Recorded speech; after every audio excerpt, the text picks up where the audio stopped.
tal, amigos televidentes? Miércoles 18 de mayo del 2022. Bienvenidos a Noticias 7. Nosotros en la mesa de trabajo tenemos toda la información importante que usted necesita saber el día de hoy. Saludamos a nuestros compañeros Lautaro, Byron. Muy buenos días, Lautaro. ¿Qué tenemos del día de hoy? ¿Cómo estás, Andrea, Byron, amigos televidentes y radioescuchas? Pues hoy es un día importante porque se llevará a cabo la apelación, la audiencia de apelación por el caso del habeas corpus de Jorge Glas, pero también ayer salió un video inédito en el cual se habla de Jorge Glas pidiendo cierto tipo de solicitudes a un exfuncionario de Estado. Vamos a comentarles de qué se trata, que esto nace de una investigación periodística. Así es, Byron, hoy tenemos entrevistas importantes, hablaremos de desnutrición infantil y también de recaudación de impuestos. Hola, Andrea, efectivamente, Lautaro televidentes, con nosotros en esta mesa de trabajo en pocos minutos. El secretario técnico de la Secretaría Ecuador Crece Sin Desnutrición, Edwin Ronquillo, hablará sobre los logros de esta entidad que busca, como bien tú lo has dicho, disminuir la desnutrición crónica, que en Ecuador es muy grave. Pero también hablaremos de ingresos tributarios. La directora del SRI, Marisol Andrade, conversará con nosotros para detallarnos cuáles son los sectores y qué impuestos son los que mejor han dado resultado este año. De acuerdo, quédese con nosotros porque también hablaremos sobre el ataque que hubo en Sucumbíos en una unidad militar. Pero primero vamos a ver los titulares. Bienvenidos.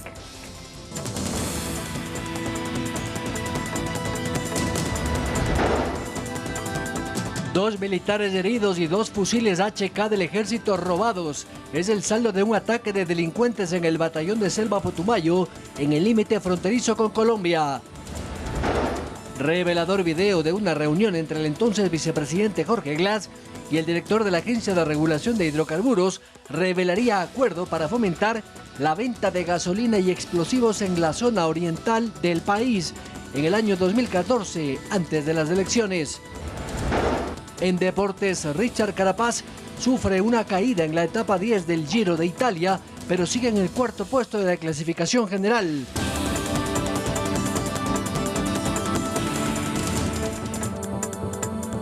Como lo habíamos anunciado, ahora les contamos que 2 soldados resultaron heridos tras una incursión armada en el destacamento Putumayo. Los delincuentes no lograron ingresar a la unidad militar, pero se llevaron fusiles. Veamos la nota. Hace 3 semanas aproximadamente un equipo de Ecuador TV viajó hasta la provincia de Sucumbíos. Ingresamos en helicóptero, pues es la única manera de hacerlo, y llegamos a la frontera que divide a 3 países, Ecuador, Perú y Colombia. En medio de la selva espesa y un calor intenso, fuimos testigos del trabajo que ahí realizan las Fuerzas Armadas para enfrentar a grupos armados irregulares que en su mayoría se dedican al narcotráfico en zonas aledañas. Justo ahí, donde aterrizamos en el batallón de selva número 55 Putumayo, hubo un enfrentamiento el lunes 17 de mayo por la noche. El día de ayer, en horas de la noche, a las 23:30, sufrimos un atentado. Se produce un roce con nuestro personal. A uno de ellos le golpean con un arma contundente en la cabeza y el otro centinela le somete al delincuente y le puso incluso de rodillas apuntando con su arma. Un segundo delincuente aparece de la oscuridad y por la vegetación de la selva y lo agrede por la espalda con una puñalada mortífera a la altura del cuello. A pesar de la agresión que sufrieron los 2 centinelas, se logró evitar el ingreso de los delincuentes. La acción violenta de estos grupos irregulares armados fue contrarrestada por estos soldados. Los 2 soldados que resguardaban el destacamento se encuentran en el hospital, uno con conmoción cráneoencefálica y el otro se encuentra estable, pues las puñaladas propinadas no comprometieron a ninguno de sus órganos internos. Según el coronel Milton Rodríguez, comandante de la brigada de selva número 19 Napo, en la persecución, los 2 antisociales lograron llevarse armas. Sin embargo, repito, estamos atrás de las pistas y ojalá podamos tener resultados positivos en el transcurso de las horas. Andrea Orbe, Noticias 7. Para quienes no se ubican en el mapa geográfico, mejor dicho, en la zona geográfica, el batallón de selva Putumayo, que es una brigada de fuerzas especiales, está justo en el límite provincial con Colombia. Y muy cerquita también hacia abajo está el río San Miguel, con la frontera con el Perú. Pues bien, es una zona caliente. Hay narcotráfico, ingreso también de grupos armados militares, entre otros temas, y no es raro, sino más bien común, más de lo que creemos, estos enfrentamientos. Es la primera vez, eso sí, que estos delincuentes ingresan a un cuartel militar. Andrea Orbes justo estuvo allí hace un par de semanas. Y Andrea, lo que me salta la duda, esto que estuviste allí, ¿tiene seguridad? ¿Entiendo que tiene un perímetro con rejas, con alambres? ¿Cómo pudieron haber ingresado estos delincuentes? Sí, de acuerdo. Justamente en la nota lo decíamos, estuvimos expresamente o justamente ahí en el batallón 55 Putumayo. ¿Qué es lo que realizan? Cada 2 horas, entiendo, o cada cierto tiempo, los militares se ponen en el perímetro de cada unidad militar o de cada destacamento. Eso es lo que hace que ahora, o más bien el día lunes que hubo el enfrentamiento, pudieran reaccionar y no pudieran ingresar. ¿Qué es lo que decía también en la rueda de prensa el coronel? Lo que él decía es que temían que en los alrededores hubiese más gente. Entonces, claro, eso pudo haber ocasionado un enfrentamiento muchísimo mayor. Lo que ocurrió luego de que uno de los centinelas sometió al delincuente, sale otro por esta selva espesa y ustedes podrán ver en imágenes, porque realmente no se puede ver nada, 11:30 de la noche, realmente es muy, muy, muy oscuro por el tema de la selva mismo, ¿no? Entonces, lo que decía el coronel es que una vez que lo somete, lo tiene arrodillado, sale uno de la selva y le propina un golpe, apuñaladas, 14 apuñaladas tuvo el segundo centinela. Sí, el primero al que le dan el golpe tiene una conmoción en el cerebro, sí, y está grave. A ver, si entiendo, el primero le dan, me imagino, con un arma en la cabeza, efectivamente, lo dejan tendido en el piso. Aparece un segundo centinela, miembro de un soldado, encañona y somete a este agresor, pero como dice Andrea, luego aparece otro por la espalda que le da 14 puñaladas en toda la espalda y también en el cuello y lo deja gravemente herido. Sin embargo, este último, el soldado que estaba herido, logra emitir una señal de alarma. El batallón se despierta, salen todos armados, buscan a estos agresores, pero ellos se meten a la selva y escapan. Así es. Andrea, ahí tengo una duda, tú que estuviste. Yo estuve hace muchos años, no lo recuerdo exactamente, pero si no me equivoco, esta brigada de selva Putumayo, que es un destacamento, una parte del batallón, está ahí, al frente cruza el río y está Colombia, si no estoy mal. Entonces, se presume que estos delincuentes que pertenecían a algún grupo armado ilegal de Colombia cruzó el río e ingresó al lado ecuatoriano para cometer este acto. Así sería. Aún no descubren quién estaría detrás de esto. Puede ser delincuencia organizada, que no es lo mismo que fueran grupos irregulares.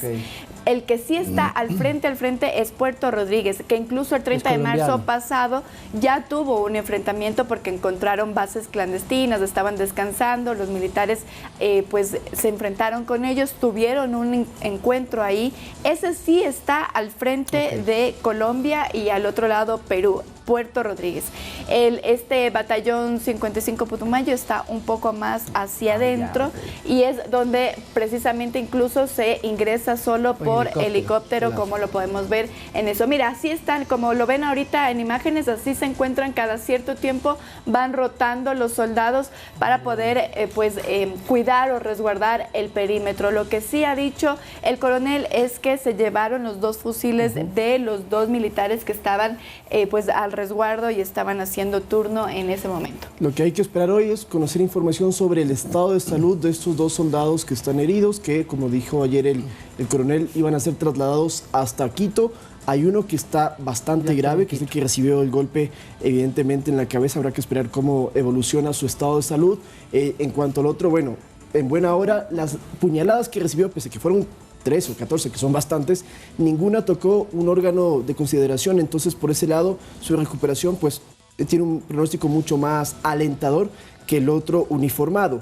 Ya hay un operativo bastante grande en toda esta zona fronteriza para tratar de encontrar a estos delincuentes que, como dijo Andrea, no se sabe a quién pertenecen, y ya hay contacto con las Fuerzas Armadas de Colombia para también hacer un patrullaje por toda la zona y poder encontrar que no, evidentemente creo que este es uno de los casos que más ha sonado, porque si bien, Andrea, tú nos explicabas que hace más de un mes hubo un intento, un enfrentamiento, pero esto es un ingreso directo, es un atentado. Las Fuerzas Armadas ecuatorianas, el ejército, lo denomina un atentado contra sus instalaciones. Y además hay un video que circuló de la cámara de seguridad del propio cuartel, lograron ver o establecer no con exactitud, pero seguramente las pericias técnicas lo podrán hacer a las personas, ¿no? Y ese enfrentamiento cuando uno de los uniformados la apunta con su fusil.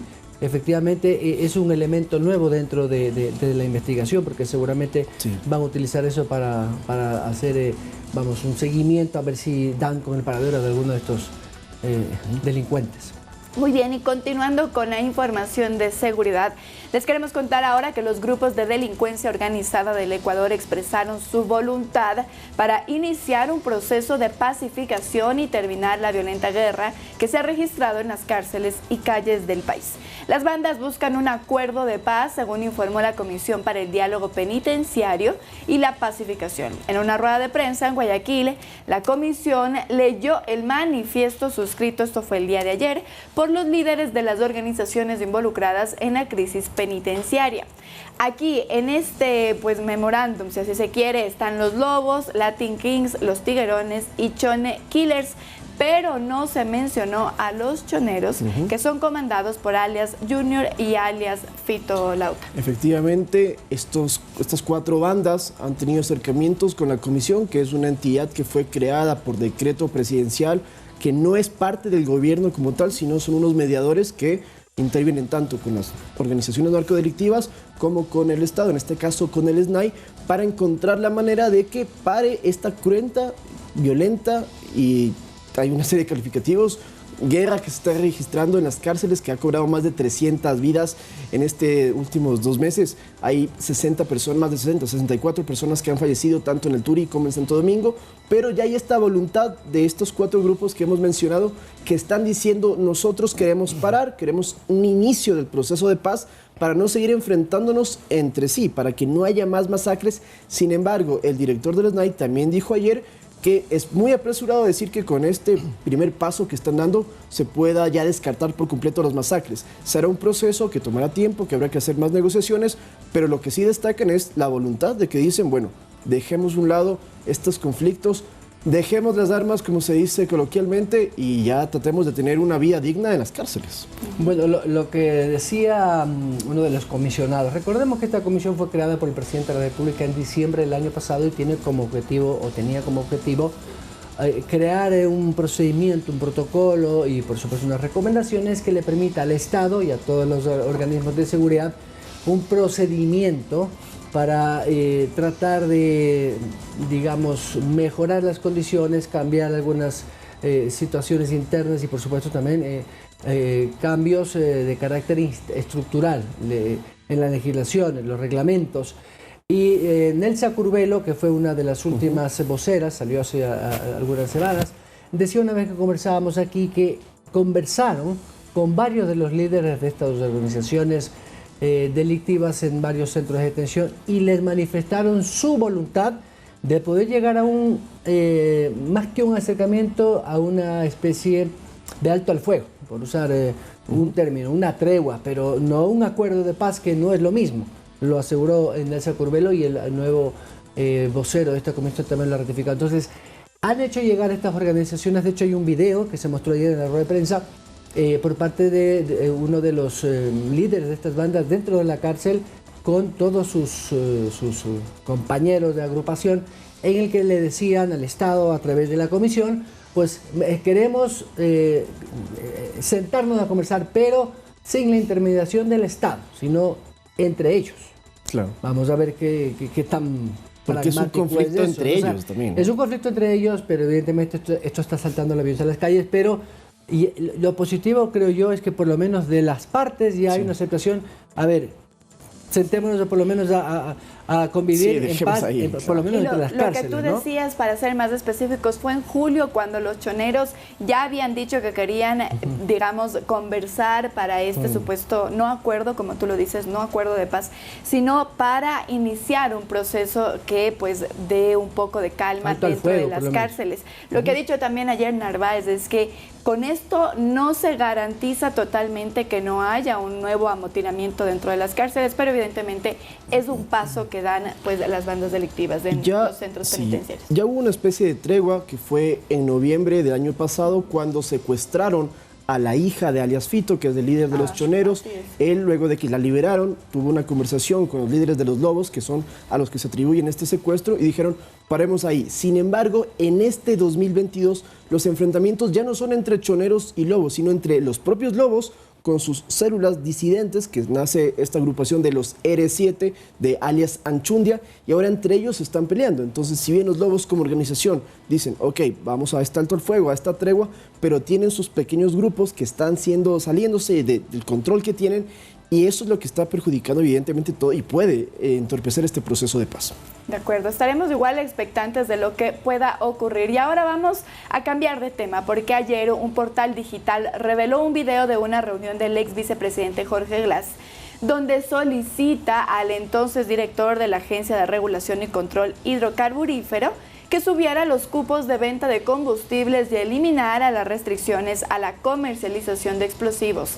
Esto en medio de las elecciones seccionales del 2014.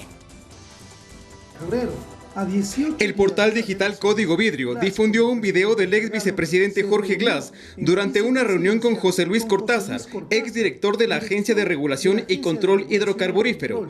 La cita se habría dado en febrero del 2014, año en que el correísmo tuvo su primera derrota electoral, perdiendo los comicios en las 3 principales ciudades del Ecuador, Quito, Guayaquil y Cuenca, tras permanecer 7 años en el poder. En el video se puede escuchar cómo Glass ordena a Cortázar que elimine las restricciones en la venta de combustibles en la Amazonía. Y lo que tenemos que hacer es relajar las reglas hasta después. Pero verás, el presidente me dijo, elimina las restricciones. ¿Y yo qué hice? Eliminé las restricciones, pero eliminé las restricciones para los carros. O sea, en frontera los vehículos solo pueden cargar hasta $10. Podían, porque ahora ya les quité todo, pueden cargar lo que quieran. Eso va a traer un problema grave, pero... Mostrándose desesperado, incluso le pide que abra la venta de explosivos para los mineros. No, estoy pidiendo hasta que abran la venta de explosivos para los mineros, porque estoy perdiendo la Amazonía, estoy perdiendo el Sucumbío, puedo perder la prefectura. El exdirector de la Agencia de Regulación y Control Hidrocarburífero señala que tras las llamadas de la entonces ministra de Inclusión Social Betty Tola, incluso del expresidente Rafael Correa, accedió a levantar las restricciones en la venta de combustibles. O sea, en toda la zona de frontera, en todo el país, se puede comprar hasta 2 galones sin ningún permiso. Y en Sucumbíos también desde hoy, ¿sí? Y en el resto del país, que no es frontera, se puede comprar hasta 5 galones. Sí. Ya. ¿Ahí está bien o quieren que lo más les abra? Veamos qué pasa. Edison Saavedra, Noticias 7. Este es un video antiguo de 2014, de febrero de 2014, 18 días antes de las elecciones seccionales, las elecciones para alcaldía, para prefectura, que se llevó a cabo en ese entonces en el Ecuador. Como lo dijo Jorge Glass en ese video, estaban preocupados porque Alianza País, que era el movimiento político que en ese entonces auspiciaba tanto a Rafael Correa como a Jorge Glass, estaban perdiendo en las encuestas, en las tendencias del puntaje, estaba disminuyendo en las provincias amazónicas, lo mismo en Quito. Decía Jorge Glass que el candidato alcalde por Lago Agrio, capital de Sucumbíos, ganaba antes por 3-1 y finalmente estaba a 3 puntos por encima de su contendor, que incluso le terminó ganando. Entonces esto les preocupaba, por eso Glass en la vicepresidencia recibió a este exfuncionario, José Luis Cortázar, que era el que estaba a cargo de la regulación de los hidrocarburos, y le hace un pedido directamente de decirle, por favor, durante 20 días ustedes van a liberar que la gente pueda sacar combustible sin límites. Antes, en ese momento, tú podías llevar máximo $10 en las provincias fronterizas, máximo $10 podías sacar para tu vehículo, y las personas de a pie, los agricultores, las personas que comerciaban, no podían llevarse una mayor cantidad. Lo que Glass le decía es, no importa, deja que saquen la cantidad de gasolina que quieran, que se lleven galones enteros si es el caso, porque de esa manera, pues las personas, los votantes, los posibles votantes, nos van a apoyar. Una vez que ganemos las elecciones, otra vez pones la medida, no pasa nada, y así continuamos. Julio César Cortázar fue un hombre cercano a Rafael Correa, era su escolta de seguridad cuando era candidato, allá en el 2005-2006, y como era uno de los fieles del equipo de Correa, luego estuvo en la Agencia de Regulación y Control de Hidrocarburos, pero después fue secretario anticorrupción. Ironías de la vida. Ahora con este video lo que ha dicho el periodista Arturo Torres, que es el autor intelectual de esta investigación en el portal Código Vidrio, es que han querido contactar al señor Cortázar, pero no han tenido pues respuesta de él para buscar y contrastar su versión, si efectivamente el que se escucha ahí es él, más allá de que efectivamente pues la voz de él, la pericia judicial, de ser el caso, lo podrá determinar. Pero es un tema que mueve un poco la realidad jurídica del señor Glass, que a propósito, pues en algunas horas estará ya en la audiencia. Precisamente, esta investigación sale un día antes de que hoy, por ejemplo, se vaya a instalar la audiencia para apelar el fallo que tuvo un juez, ustedes recordarán, el juez de Santa Elena, donde concedió el habeas corpus a Jorge Glass, y es por eso que ahora pues está también cumpliendo su sentencia en libertad, si así se quiere, solo presentándose algunas veces, no sé, una vez por mes en el juzgado. Pero hoy, como decíamos, es la audiencia en donde se va a apelar. Ahí van a estar directores de la SNAI, entiendo, y también van a presentarse más de 30 amicus curiae. ¿Qué es esto? Son personas que no están dentro del juicio, pero que han puesto este recurso del amicus curiae para poder defender tanto que se conceda o se mantenga este habeas corpus para el ex vicepresidente, pero también hay las personas que están diciendo que se retire este habeas corpus. Hoy, me imagino, habrá más bien largas horas de que esté ahí en la audiencia, pero nosotros por supuesto estaremos pendientes de lo que ocurre. Por supuesto, si quiere información, léalo en el solo una precisión, Andrea, a la autora y a quienes nos escuchan. Amicus curiae es una figura del derecho que se denomina amigos de la corte, que en el derecho ecuatoriano y la Constitución actual permite, como su nombre indica, ayudar a la corte a tener más elementos de juicio, aunque no son parte procesal. Siempre en un juicio hay dos partes procesales, la instancia que acusa y el acusado. Pues este amicus curiae, amigos de la corte, significa terceros que no tienen nada que ver, que pueden aportar para que el juez tenga mayores elementos de juicio. Eso nada más. Y este caso atrae la atención de todo el país, evidentemente, porque es el ex vicepresidente sentenciado en 2 ocasiones por corrupción, pero también de Alemania, porque le contamos a los amigos televidentes y radioescuchas que Jorge Glass tiene nacionalidad alemana, y la embajada de ese país en el Ecuador dijo que están muy pendientes de seguir este proceso. ¿Qué podría pasar? Quizás le pueden decir, Jorge Glass, vaya a la embajada, y si tiene que volver a la cárcel, le pueden dar cierta protección. Habrá que ver qué sucede, pero eso es lo que les comentamos, es una noticia que salió ayer. Jorge Glass es alemán. Así es momento de una pausa, amigos televidentes, pero quédese con nosotros que al volver tendremos las entrevistas Bayro. Sí, así es, vamos a conversar con el secretario de Ecuador sin Desnutrición, Ronquillo, a propósito de este año y cuáles han sido esas metas que han podido cumplirse. Le recordamos que dentro del Distrito Metropolitano de Quito, la restricción vehicular pico y placa rige de lunes a viernes en la mañana desde las 6 hasta las 9:30 y en la tarde desde las 16 a 21 horas. Este miércoles, las placas terminadas en 5 y 6 no pueden circular en la mañana de 6 a 9:30 y en la tarde desde las 16 horas hasta las 21 horas.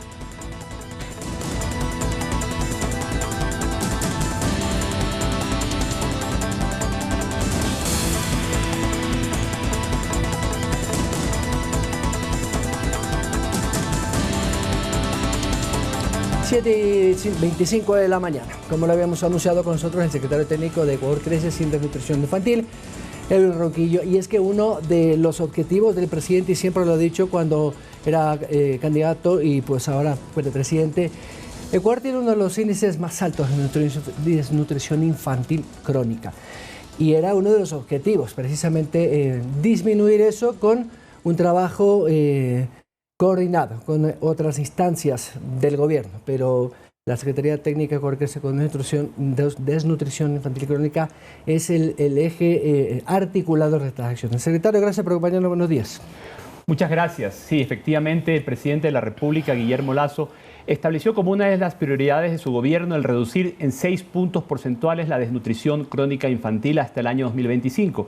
Y en esa línea había que hacer varias cosas y había que básicamente levantar las bases sólidas para crear un Ecuador de oportunidades, vacunando a todos para reactivarnos, pero también así dejando en orden las finanzas públicas. Y en términos del programa de desnutrición crónica había que tener un plan estratégico intersectorial. Ese plan estratégico fue presentado a los 100 días de gobierno y también nos permitió trabajar en lo emergente. De esa manera podemos informar muy buenas noticias. Hemos tomado acciones concretas y hasta el momento, hasta el 15 de mayo, hemos contabilizado 385.000 atenciones a madres embarazadas a nivel nacional y 365.000 niños que ya están recibiendo los servicios para combatir, para prevenir la desnutrición crónica infantil. Por un lado, las madres están recibiendo sus controles prenatales y los niños y las niñas están recibiendo controles de niño sano y vacunación. Esto es lo que nos va a permitir en los próximos meses ir viendo la evolución y el progreso en la reducción de la desnutrición crónica infantil. 3 de cada 5 niños sufren de desnutrición crónica infantil y 5 de 10 desnutrición leve en provincias como Santa Elena, Bolívar, Chimborazo, etcétera, etcétera, donde además hay índices de pobreza. ¿Qué porcentaje hemos reducido de esos 6% que usted me decía? La desnutrición crónica infantil, efectivamente, como manifiesta UNICEF, tiene mucha mayor concentración en las zonas rurales, pero asimismo hay mucha mayor concentración poblacional en las zonas urbano-marginales de nuestras grandes ciudades. Y esto son los datos que tenemos que recién, digamos, que tienen, o sea, que son tan, o sea, que no son tan recientes, que son del año 2018, y es por eso que otra de las acciones que había que emprender era iniciar una encuesta nacional de desnutrición infantil que inició en el mes de febrero de este año, fue financiada desde el año anterior. Esto fue también una de las órdenes del presidente Guillermo Lasso, y es así que hacia el mes de octubre vamos a tener los primeros resultados de esa encuesta, y anualmente, y esto es muy importante porque esto no existía, anualmente vamos a tener datos actualizados de la evolución de la desnutrición crónica infantil.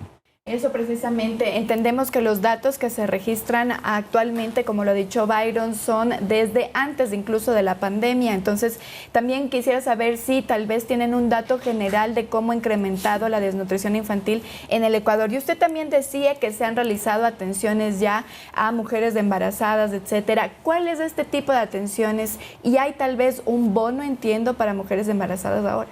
Para nosotros como país poder ganar a la desnutrición crónica infantil tenemos que asegurar una serie de bienes y servicios que deben entregar, por un lado, el Ministerio de Salud y por otro lado el Ministerio de Inclusión Económica y Social y adicionalmente el Ministerio de Educación cuando hablamos de madres adolescentes. En ese sentido, hemos atendido hasta el momento 385.000 madres con lo que se conoce como los controles prenatales, que se refiere a los chequeos que deben hacerse las madres desde el momento que saben que están embarazadas y que reciben del Ministerio de Salud hierro, ácido fólico, vitaminas, pero también charlas acerca de su cuidado nutricional durante el embarazo.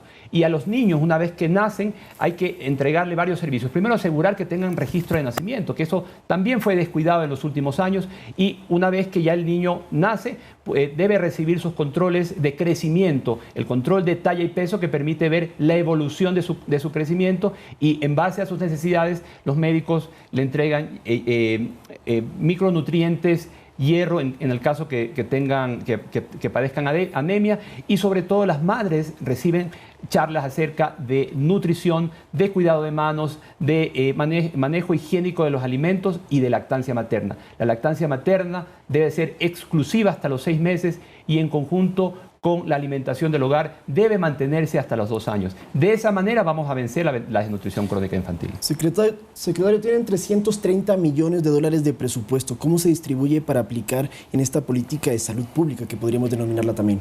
Esto también es muy importante. Por primera vez en la historia, un presidente eleva a nivel de política de Estado el combate a la desnutrición crónica infantil. Y eso no es solo un decir, sino que es también un hacer. Y en ese sentido el presidente definió un presupuesto de 330 millones de dólares para este año, que está repartido entre el Ministerio de Salud en sus atenciones, obviamente de prenatales y del niño sano, y también del Ministerio de Inclusión Económica y Social, que tiene un programa que se llama Creciendo con Nuestros Hijos, que son educadoras familiares que visitan los hogares semanalmente y que actualmente está atendiendo a 200.000 niños a nivel nacional. Este es un hito histórico porque nunca antes se había atendido tal cantidad de niños, y adicionalmente se va a entregar, y este es un anuncio que voy a hacer el día de hoy, el presidente en las próximas semanas va a hacer el lanzamiento del bono de los 1000 días.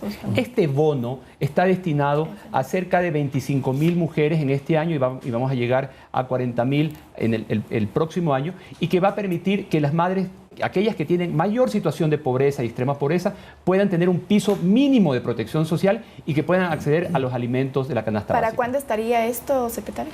El bono se va a iniciar, a entregar en el mes de junio. El presidente lo va a anunciar en un evento durante los primeros días del mes de junio, justamente coincidiendo con el mes del niño, el día del niño y de la niña. Y vamos a entregarlo primero en la zona sierra, luego vamos a ir a la costa y así vamos a ir haciendo las entregas, pero todas las madres van a recibirlo a partir del mes de junio. Este es un hito histórico. Este tipo de ayuda alimentaria no había existido antes y también tiene varias particularidades. Tiene una duración de 1000 días porque va desde la concepción hasta que el niño cumple 2 años de edad. Tiene una parte fija y un incentivo variable que le va a permitir a la madre recibir en manera de ahorro un valor adicional cuando se cumplen 3 hitos. Al momento de que la madre registra al niño luego de nacimiento, al primer año de vida y al segundo año de vida, siempre y cuando cumplan con los controles. Eso es importantísimo, que la madre vaya al centro de salud y se haga los controles, lleve al niño y que adicionalmente lo haga vacunar. Secretario, uno de los temas más importantes es determinar cuántos son, dónde están, porque si no es plata que se desperdicia en términos, digamos, un poco no literales. ¿Por qué le digo esto? Porque un registro social, lo que usted decía, hace un mapeo de efectivamente dónde tiene que enfocarse esa ayuda a través de los ministerios que ejecutan, salud, educación, MIES, etcétera, etcétera. ¿Qué tan complicado ha sido este año poder hacer este mapeo para determinar efectivamente si esas cifras anteriores al 2019 estaban actualizadas?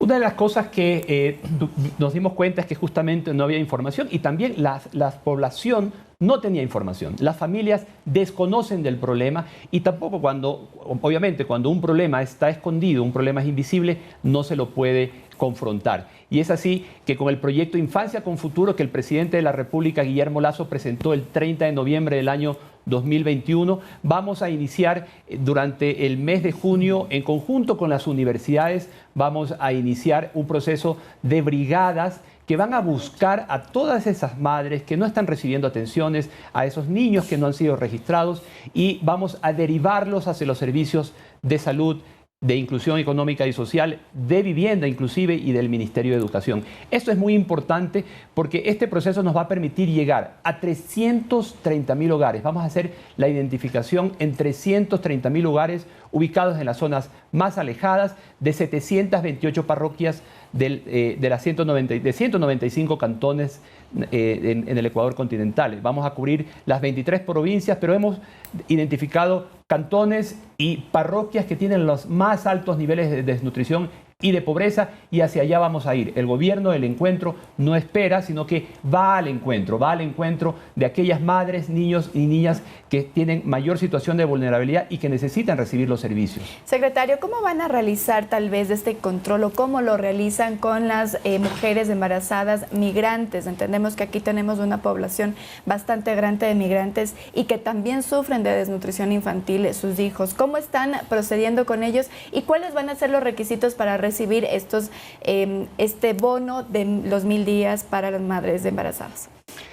Las atenciones hacia las madres, los niños, niñas migrantes están garantizadas por la Constitución. El gobierno es respetuoso de la institucionalidad y vamos a atender a todas las madres, a todos los niños sin distinciones. En ese sentido, por ejemplo, la entrega del bono siempre va a estar determinado en base a una categorización de pobreza, extrema pobreza, y eso lo hace efectivamente una institución que se llama el Registro Social, que visita los hogares, hace las identificaciones y en base a una calificación se procede. Entonces, nosotros desde el Gobierno del Encuentro vamos a asegurar que todas las madres y todos los niños y niñas reciban las atenciones, tanto de salud como de inclusión social. Secretario, estoy con tiempo. Muchas gracias. Muchas gracias a ustedes. El secretario de la Secretaría Técnica Ecuador Crisis sin Desnutrición, Edwin Ronquillo. 7:35. Vamos a la pausa.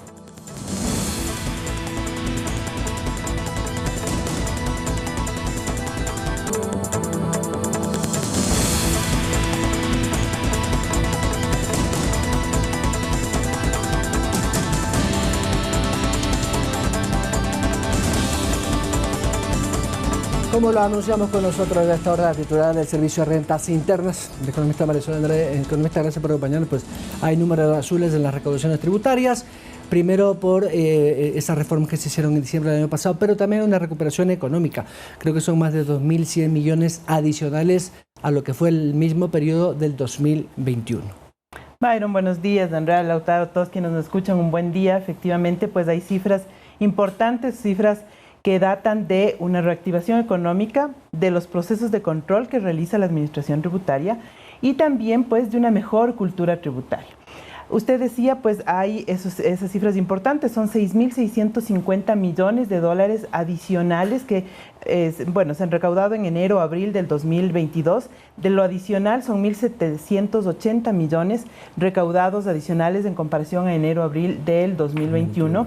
Es un crecimiento alrededor del 37%. Esos 6.650 millones que se han recaudado en enero, abril del 2022, de esa cifra, 480 millones corresponden a recaudación proveniente de la reforma tributaria. Okay. Esos 480 millones están compuestos por alrededor de 415 millones por las contribuciones patrimoniales, tanto de personas naturales como de sociedades. Adicionalmente, hay 10 millones de recaudación proveniente de la regularización de activos en el exterior, que está vigente ese impuesto único temporal durante este año, para quienes así lo quieran hacer uso. Y una diferencia viene proveniente de retenciones en naturales. Pero lo más importante es que de estos 6.650 millones recaudados en el primer cuatrimestre, existe un crecimiento importante, sobre todo de impuesto a la renta. Si bien el IVA también crece y se refleja esa reactivación económica, el crecimiento del IVA es del 28% en la recaudación. Pero un crecimiento más importante... Al 2021. Así es. Okay. Pero un crecimiento más importante, Byron, es el que refleja el impuesto a la renta. ¿Y por qué digo me permito recalcar aquello? Porque ese es un impuesto progresivo, que usted paga más conforme tiene mayor ingreso. Y ese crecimiento del impuesto a la renta, de la recaudación generada en enero-abril 2022 versus enero-abril 2021, es de 34%. Ese crecimiento del 34% es una cifra importante que no tiene efecto de la reforma tributaria. El mayor concepto de este crecimiento viene derivado de la recaudación de impuesto a la renta de sociedades, que declararon en abril, pero que es respecto al ejercicio fiscal 2021. Claro. Ello es importante, vemos cómo se va incrementando las ventas en todas las actividades económicas, en todas las provincias. Y como yo decía hace un momento, la reactivación, una mejor cultura tributaria también por la facilitación que se ha dado al contribuyente, pero no deja de ser menor la importancia que tiene el efecto de los controles. Ahora mismo vemos cómo haber recibido 44.000 cuentas del extranjero en septiembre del 2021, que por primera vez el Ecuador recibe aquello derivado de la evaluación exitosa que pasamos con Foro Global. Estas 44.000 cuentas que tienen residentes fiscales en el extranjero y que ahora ya tenemos esa información en el Ecuador que está procesándose, que han habido ya desde enero comparecencias, llamadas, persuasivos a estos contribuyentes en donde se han detectado diferencias, pues se fortalecerá aún más con el segundo intercambio que será en septiembre del 2022 y además que esta información puede ser también fortalecida con información con previa petición. ¿Qué quiere decir? Que adicionalmente de aquellos casos que del intercambio automático hemos recibido, podemos como Administración Tributaria, esos más de 100 países que forman parte del Foro Global, solicitar información puntual de un contribuyente y adicionalmente también está en camino, está en la Asamblea Nacional, pues el intercambio, el acuerdo que firmamos con Estados Unidos para intercambiar con Estados Unidos con fines fiscales información tributaria, que una vez que la Asamblea Nacional pues lo trate en una sesión del Pleno, pues pasará a la Presidencia de la República, se emitirá un decreto ejecutivo y después de aquello, un mes después, entra en vigencia y podemos tener ya información, tanto Estados Unidos como información de Ecuador y Ecuador información de Estados Unidos con fines tributarios. Directora, hay 271 millones que fueron recaudados llamados de cobro forzoso, es decir, que ustedes, el CRI, van directamente a los contribuyentes que no han pagado. De hecho, son 65.000 personas que tenían deudas. Para que la gente entienda, este es un número mayor, es decir, es una gran cantidad de personas que no están pagando. ¿A qué se debe esto también? Sí, Lautaro, muy importante que usted en este momento traiga a colación esas cifras. Son más de 270 millones recuperados por acciones de coactiva, que son secuestro de vehículos, embargo de bienes, retención de fondos. Hace una semana aproximadamente estábamos haciendo un operativo diferente que era en 2 locales de un gran contribuyente, en locales tanto en Quito como en Guayaquil, pues acudimos a hacer embargo de bienes que ese contribuyente expende. Es un gran contribuyente, pero que tenía una deuda de 1.8 millones de dólares con administración, de IVA, de retenciones, y ese contribuyente el viernes intervenimos, el martes estuvo pagada la totalidad de la deuda. Tenemos que ejecutar ese tipo de acciones como administración tributaria. Usted decía, sí, son más de 65.000 contribuyentes que han estado con deudas, que son algunas derivadas de la propia declaración del contribuyente, declara pero no paga. En otros casos son determinaciones de la administración, es decir, el SRI determinó ciertos valores que debieron haber sido pagados en su momento, no lo hicieron, y ya cuando esa deuda se hace firme, es decir, pasaron los plazos correspondientes, las etapas, porque usted sabe, le determinamos a un contribuyente, si ese contribuyente está de acuerdo, paga, pero si no, impugna, sea en vía administrativa, sea en vía judicial. Son 65.000 evasores, ¿se los puede llamar así? Lo podríamos llamar así, efectivamente, porque son contribuyentes que no cumplieron a tiempo con sus obligaciones. Repetía hace un momento, pues, cuáles son las casuísticas: declaraciones propias no pagadas, determinaciones hechas por el SRI. Indistintamente de aquello, pues nosotros hemos ejecutado. Claro está que las estrategias de cobro para un gran contribuyente son diferentes que para los pequeños, son diferentes montos, por supuesto, diferente segmentación, pero con ello, pues, recuperando esos valores importantes y derivado de nuestros procesos de control, pues durante este primer cuatrimestre, solo en controles efectuados a personas naturales, vemos que tenemos un rendimiento de alrededor de 50 millones, son 47.000 procesos de control que hemos hecho a personas naturales, y pues también el tema de los grandes contribuyentes, pues hasta el momento hay una recaudación en enero-abril de 3.400 millones solo de grandes, que representa entre el 53 y el 55% de la recaudación total, con crecimientos de más del 35%. Y hablando también de los evasores, hace poco el presidente Guillermo Lasso se refirió al empresario Fidel Legas como uno de los mayores evasores de impuestos en el Ecuador. Ustedes tratan, digamos, de manera general a estos evasores. ¿Hay un tratamiento especial? ¿Qué ha ocurrido con pues, los impuestos de este empresario Fidel Legas? A ver, ¿cuál es el tratamiento en el ámbito tributario y en el ámbito técnico? Nosotros tenemos una segmentación de los grandes contribuyentes en donde están personas naturales con grandes patrimonios y sociedades. Hay otra segmentación de los medianos y de los pequeños. Por supuesto, la estrategia de control también es diferente para cada uno de ellos, pero en términos generales, ¿cuál es la estrategia? Está aquí el equipo de riesgos, personas especializadas en identificar riesgos tributarios, y de ahí pues se emiten las bases que a determinar en los diferentes procesos, en las diferentes jurisdicciones. Y es así que ustedes a través de nuestra página web pueden identificar efectivamente cuánto ha pagado X, Y, Z, cuánto ha pagado Marisol Andrade. Si es que Marisol Andrade tiene alguna deuda tributaria, lo pueden ver en este momento en la aplicación de celular, y eso es lo que es público para la ciudadanía. Ahora bien, nuestros procesos de control, el plan de control anual y demás, como la norma lo indica, son procesos que tienen el carácter de reservado, tienen el dato de los propios contribuyentes. No obstante, pues eso no implica que, si bien no se puede dar datos detallados de uno u otro contribuyente más allá de lo que está publicado en nuestra página, pues eso no implica que no estén en proceso de control, eso no implica que no estén revisándose los riesgos tributarios, y con ello pues ejecutando justamente los procesos de control en aquellos casos de contribuyentes que no hayan pagado, no hayan declarado, o si declararon, no lo han hecho completo. Pero en este caso, porque el presidente decía que cualquier persona puede ingresar y revisar cómo está el tema tributario de cada persona, pero ustedes lo controlan, o sea, actúan de oficio en ese caso. ¿Hay un número de personas, de funcionarios del SRI que están revisando, o hay que esperar que un ciudadano común diga, mire, fulano de tal no está cumpliendo con sus tributos? Lautaro, es una combinación. ¿Sí? No hay administración tributaria en el mundo que efectúe controles al 100% de los contribuyentes, no existe aquello, pero no es menos cierto, hace un momento le decía Andrea, la segmentación que tenemos, y con ello el control a uno y otro contribuyente. Vemos cómo pues están identificados en riesgos, están en procesos de control de algunas comunicaciones que se han hecho públicas y demás, están en procesos de control. derivaron en un inicio del control a una empresa, a 2 empresas de ese grupo, y de ahí se va generando pues ya el control a la persona natural como el riesgo que eso representa. Pero tampoco es menos cierto que juega un papel fundamental las denuncias. Efectivamente, por supuesto, la denuncia del señor presidente de la República, la denuncia que realizan cualquier ciudadano en nuestra página web o de manera física en nuestras oficinas, pues también alimenta esa base para que la administración tributaria identifique o profundice los controles que haya realizado. Esa es la acción. Que le entro, estoy contra el tiempo, pero una respuesta súper corta.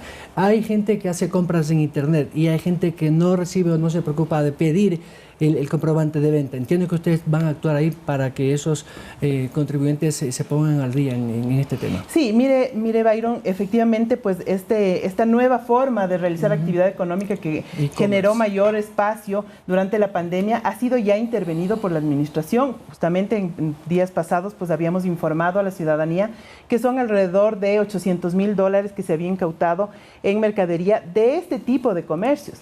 Está bien, efectúe el comercio por esta nueva vía, claro, pero cumpla con su obligación, emita los comprobantes de venta, cumpla con el pago de los impuestos que se derivan de aquello, y en aquellos casos que no lo han hecho, pues ya hemos efectuado estos operativos y continuaremos. Esta es otra fuente, como me decía la autora hace un momento, del tema de las denuncias, que también se alimenta de la denuncia del ciudadano, de ese ciudadano que adquirió un bien y que no le entregaron su factura.